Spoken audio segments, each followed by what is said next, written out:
under, and he's got huge scars all over his stomach that he wouldn't allow me to photograph. He doesn't want to portray the crocodiles in a bad light. The situation is really dangerous.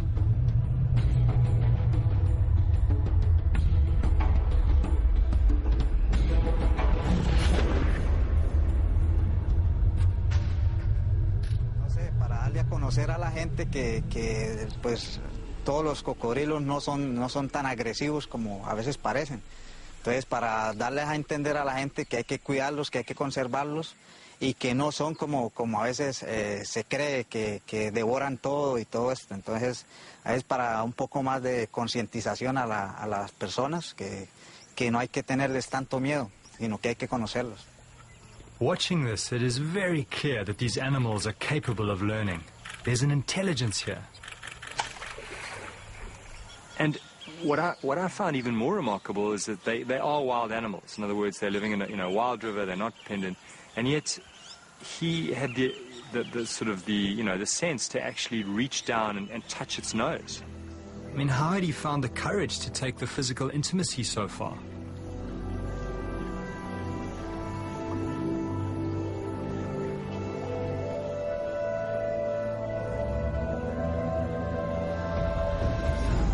This is incredible. It clearly says something about the possible relationship between crocs and people. At the very least, challenges the perception of the instinctive attacking croc. But I'm not forgetting that Juan has been dragged under and bitten.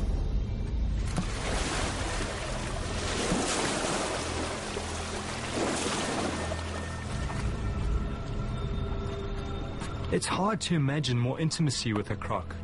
But Juan keeps telling me about Tarzan Cheeto. He's the man I heard about, who's supposed to swim with a huge croc. Juan told me to travel to the East Coast and find a girl, Jocelyn Aguera. She could introduce me to Cheeto.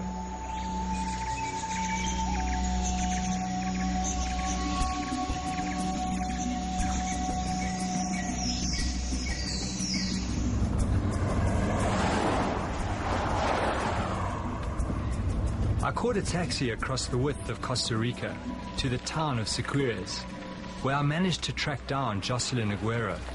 She'd been attacked by a crocodile and saved out of its jaws by Cheeto. Luego cuando yo ya sentí que ya yo no aguantaba más, entonces yo dije que sea la mano de Dios. Y después me sacó, Cheeto estaba ahí pescando. Y él me sacó, se dio un bombazo y seguramente al sentir que...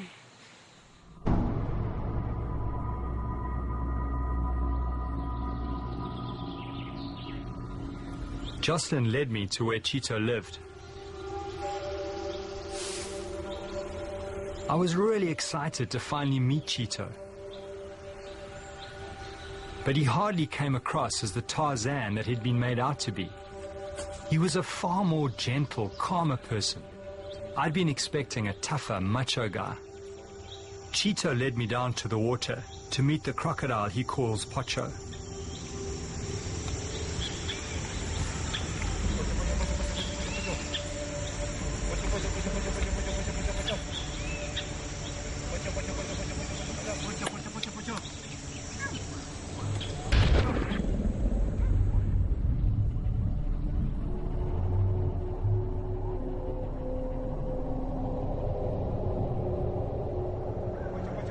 I felt a bit nervous, but I could immediately sense that Cheeto was not afraid. The crocodile seemed to be responding to his voice. I just can't imagine him actually getting into the water with this animal. You see the face? The eyes? He's happy, his eye, looking. See it? When you see the eyes open, ugly, it's a little something happened, but he's really happy with this. The eyes. Pocho is a monster, at least 16 foot long, with a massive girth. Go, Pocho. Get fast, Pocho, get fast.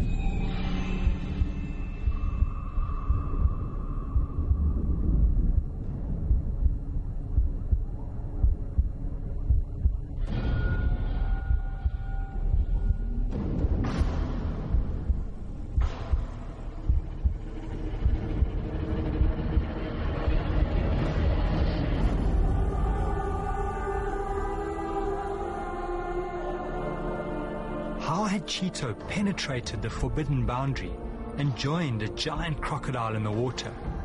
It seemed impossible, but here it was in front of me.